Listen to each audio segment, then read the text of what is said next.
घंटे ही हुए थे कि पुतिन ने अपनी सबसे बड़ी चाल चल दी है। यूक्रेन को जनवरी में ही हराने के लिए रूस ने अपना सबसे बड़ा कमांडर उस इलाके में भेजा है जहां यूक्रेन की फौज ने से आमने सामने की लड़ाई हो रही है। खबर यह है कि 26 जनवरी से पहले पुतिन ने अपनी सेना को यूक्रेन पर एक बड़ा हमला करने का ऑर्डर जारी कर दिया है।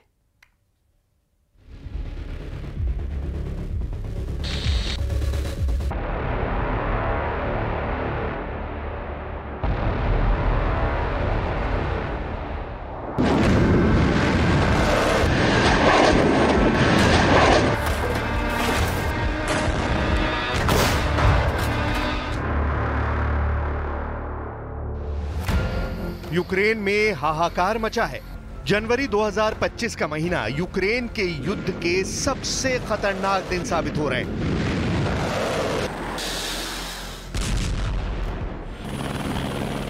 और अब इन तस्वीरों ने ज़ेलेंस्की की सेना के अंदर बड़ा हड़कंप मचा दिया है। रूस का सबसे बड़ा कमांडर और पुतिन का सबसे भरोसेमंद जनरल अचानक यूक्रेन की जमीन पर उतरा। युद्ध में जो तबाही हुई है उसके लिए रूस के सबसे खतरनाक फौजियों को बहादुरी का तमगा दिया जा रहा है।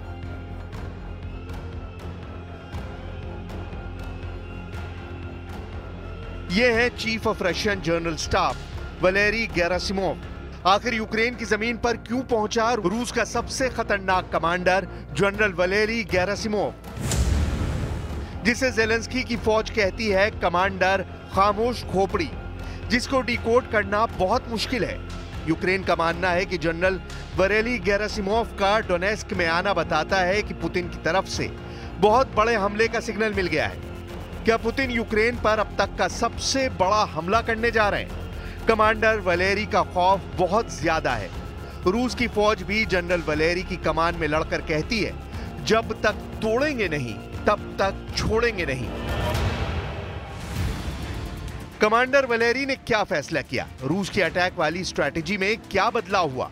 और डॉनबास से कुर्स्क तक अब पुतिन क्या करने जा रहे हैं? यह जनवरी के महीने में देखने को मिलने वाला है। इस बात की गारंटी कमांडर वलेरी का दौरा दे रहा है। 20 जनवरी की रात को रूस ने यूक्रेन के पोक्रोव्स्क पर ऐसा हमला किया जिसने ज़ेलेंस्की की उम्मीदों की धज्जियां उड़ा दी जो उन्होंने अमेरिका से लगाई हुई हैं। 9 मंजिला इस इमारत पर जब रूस का हमला हुआ तो इसके 6 फ्लोर जलते हुए अंगारों में तब्दील हो गए। यूक्रेन का दावा है कि रूस ने 131 ड्रोन से पोक्रोव्स्क पर अटैक किया। ये रूस को ईरान से मिले शाहिद ड्रोन थे। यूक्रेन की फौज के मुताबिक 131 में से 72 ड्रोन मार गिराए गए, वहीं 59 ड्रोन को जाम कर दिया गया। लेकिन जलती हुई ये इमारत बता रही है कि कुछ हमलों को रोकने में यूक्रेन नाकाम रहा। ज़ेलेंस्की की सेना पहले भी बड़े बड़े दावे करती रही है। हालांकि तस्वीरें बताती हैं कि यूक्रेन बुरी तरह पिट रहा है और पुतिन जल्द ही यूक्रेन के खिलाफ सबसे बड़े मिशन को मंजूरी देने वाले हैं। अब जनरल वलेरी का यूक्रेन जाना इस बात का सिग्नल है जिसकी तरफ पुतिन के बहुत ही खास साथी अलेक्सी जुरावल्योव ने इशारा किया था। कमांडर वलेरी गेरासिमोव के इरादे कुछ अलेक्सी जुरावल्योव की बातों की तरफ इशारा कर रहे हैं। अलेक्सी ने कहा है कि तीसरे विश्व युद्ध के लिए पुतिन तैयार हो जाए, नहीं तो बहुत पछताएंगे। पुतिन को पश्चिम से युद्ध से हिचकना नहीं चाहिए।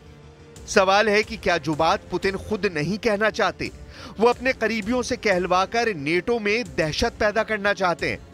क्या इसे पुतिन की तरफ से अमेरिका और नेटो को सीधी धमकी कहा जाए? क्योंकि जिस व्यक्ति ने यह बात कही है वो पुतिन का बेहद करीबी है।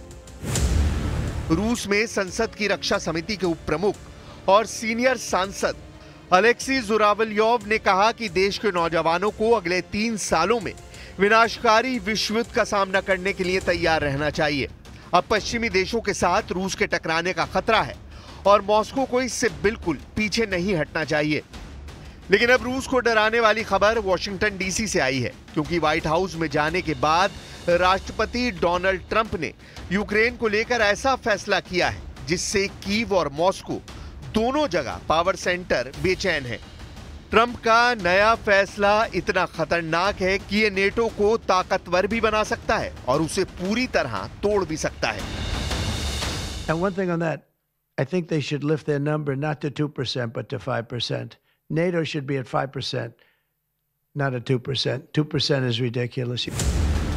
ट्रंप का साफ साफ कहना है, अमेरिका अब नेटो की टोकरी में वो सबसे ज्यादा हथियार नहीं डालेगा। अब नेटो को जिंदा रखने के लिए यूरोप को भी बराबर का भागीदार बनना पड़ेगा। यही वजह है कि ट्रंप ने नेटो के हर देश को बजट का 5% डिफेंस पर खर्च करने के लिए कहा है, जबकि असलियत यह है कि बहुत से नेटो देश 2% भी रक्षा बजट के लिए नहीं देते। नेटो को लेकर एक बड़ी खबर इस वक्त लातविया से भी आ रही है, जहां स्वीडन की सेना तैनात की जा चुकी है।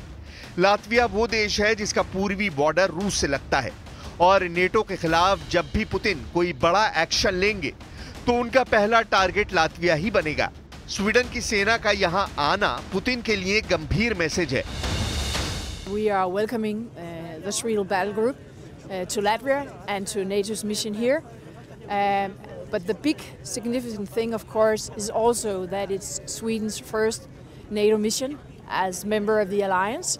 Sweden have participated in NATO missions before, but this is, as I said, the first one as a NATO member. And of course, I think it's significant that they are here, but I think also it's a sign on how Sweden see the security in the area, but also how we stand together in the alliance.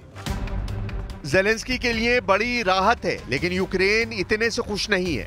Vladimir Zelensky ने NATO से बहुत बड़ी फौज की demand कर डाली है, जो यूक्रेन में तैनात रहकर रूस के युद्ध पर ब्रेक लगा दे। लेकिन क्या ऐसा मुमकिन है? क्योंकि ज़ेलेंस्की की डिमांड पूरी करना यूरोप क्या अमेरिका के लिए भी आसान नहीं होगा। ज़ेलेंस्की ने रूस को रोकने के लिए 2000 नहीं, 20,000 नहीं, बल्कि 2 लाख फौजियों की मांग कर डाली है। सवाल है कि क्या रूस के खिलाफ यूरोप के सैनिकों की कुर्बानी देना चाहते हैं Zelensky?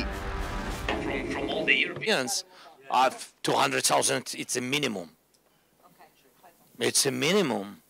Otherwise, it's nothing. Otherwise, it's something, you know, like somebody, like we had OSCE, and nobody knew where they can help you.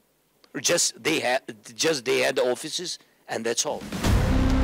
Zelensky इसलिए पैनिक बटन दबा रहे हैं क्योंकि पुतिन ने अपने सबसे बड़े कमांडर को यूक्रेन भेजा है। जनरल वैलेरी गेरासिमोव का डोनेस्क दौरा आने वाले दिनों में किसी बड़े हमले का सिग्नल दे रहा है। वैसे यूक्रेन के वॉर जोन से आ रहे वीडियो ज़ेलेंस्की को बहुत परेशान कर रहे हैं। ज़ेलेंस्की ने कह दिया है कि युद्ध के मैदान में हालात बहुत नाजुक हैं।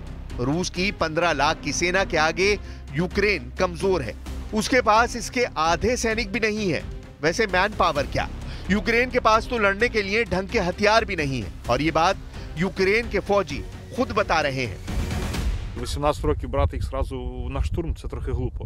Мені кажеться, це має бути, якщо він навіть буде йти, це має бути свобода волевиявлення, да? Тобто він має, якщо він осознанно хоче, там, він розуміє, що він зможе, там, 18 років, то без проблем. लेकिन ज़ेलेंस्की ने बाइडेन के बाद अमेरिका के नए राष्ट्रपति को कश्मकश में डालने वाला नया ट्रंप कार्ड भी चल दिया है। ज़ेलेंस्की ने कहा है कि ट्रंप चाहेंगे तो यूक्रेन नेटो में शामिल होगा, वो नहीं चाहेंगे तो नहीं हो पाएगा। Якщо Трамп буде готовий бачити Україну в НАТО, ми будемо в НАТО. Всі будуть за. І якщо президент Трамп не буде готовий бачити нас в НАТО, ми не будемо в НАТО. लेकिन ट्रंप के आने के बाद पूरा यूरोप घबराया हुआ है। घबराहट इस बात की है कि अगर यूक्रेन और बाकी मोर्चों से अमेरिका पीछे हट गया तो यूरोप का क्या होगा? क्या पुतिन की फौज यूरोप को कच्चा खा जाएगी? ऐसी दहशत इस वक्त यूरोप की बड़ी बड़ी कैपिटल सिटी में हर पावर सेंटर में फैली हुई है। 20 जनवरी को डोनाल्ड ट्रंप की शपथ और फिर बाइडेन के फैसलों को रद्द करने वाला ऑर्डर, दुनिया में ये 2 बड़ी ऐसी घटनाएं हुई हैं जिनसे युद्ध रुकने की बजाय बढ़ सकता है। इस बात से फ्रांस बहुत परेशान है। अब जर्मनी ने भी प्लान बी पर काम शुरू कर दिया है। राजधानी बर्लिन में आम लोगों को युद्ध लड़ने के लिए तैयार किया जा रहा है। इसमें महिलाएं भी शामिल हैं। जिन लोगों को ट्रेनिंग दी जा रही है उनमें से कुछ की उम्र 58 साल तक है। सबको 7 दिन का युद्ध वाला कोर्स कराया जा रहा है। हथियार चलाने सिखाए जा रहे हैं। यानी अमेरिका में डोनाल्ड ट्रंप की वापसी और युद्ध को लेकर ट्रंप की मनमर्जी से यूरोप बौखला गया है। Aber Frieden, Freiheit, Sicherheit, das sind Werte, die einfach nicht selbstverständlich sind, und man kann nie davon ausgehen, dass wir eben in diesen Zuständen, in denen wir jetzt leben, weiter auch unseren Alltag begehen können. Von daher denke ich, es ist gut, wenn man vorbereitet ist, dass man entsprechend auch agieren kann. रूस को टक्कर देने वाले Europe में एक बड़ा नाम काया कैलस का है। ये महिला एस्टोनिया की प्रधानमंत्री रही हैं और अब ये यूरोपीय संघ की विदेश नीति बना रही हैं। यूक्रेन में युद्ध की शुरुआत से ही काया कैलस पुतिन की सबसे बड़ी विरोधी मानी जाती रही हैं। जब किसी भी लीडर की हिम्मत नहीं हुई कि वो पुतिन के सामने उनकी आंखों में आग डालकर रूस को ललकारे, रूस के सामने खड़ा होकर बोले, तब काया कैलस ने पूरे यूरोप में सुर्खियां बटोरी हैं। काया कैलस कह रही हैं कि रक्षा बजट पर ट्रंप का तर्क सही है, सबको रक्षा बजट 5% तक बढ़ा देना चाहिए। Europe's failure to invest in military capabilities also sends a dangerous signal to the aggressor. Weakness invites them in. President Trump is right to say that we don't spend enough. It's time to invest.